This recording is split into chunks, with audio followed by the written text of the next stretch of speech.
संपूर्ण अमरावती जिल्हावासियांना प्रतीक्षा लागून असलेल्या अमरावतीच्या विमानतळावरनं 31 मार्चला प्रवासी विमानसेवा सुरू होणार अशी घोषणा उपमुख्यमंत्री अजित पवारांनी अर्थसंकल्पीय अधिवेशनात केलेली होती। परंतु अमरावतीच्या विमानतळावर एअरलाइन्सच्या साईटवर ना विमानतळाचं नाव आलंय ना तिकीट विक्री सुरू झालेली आहे। या विमानतळावर अलायन्स सेटअप अद्याप तयार झालेलं नाही।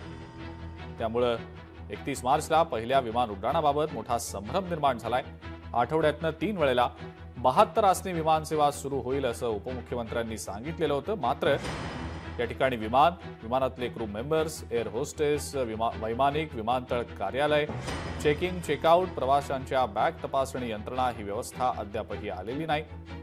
त्यामुळे 31 मार्चला अमरावती विमानतळावरनं विमानसेवा सुरू होण्याची शक्यता फारच कमी असल्याचं बोललं जात आहे।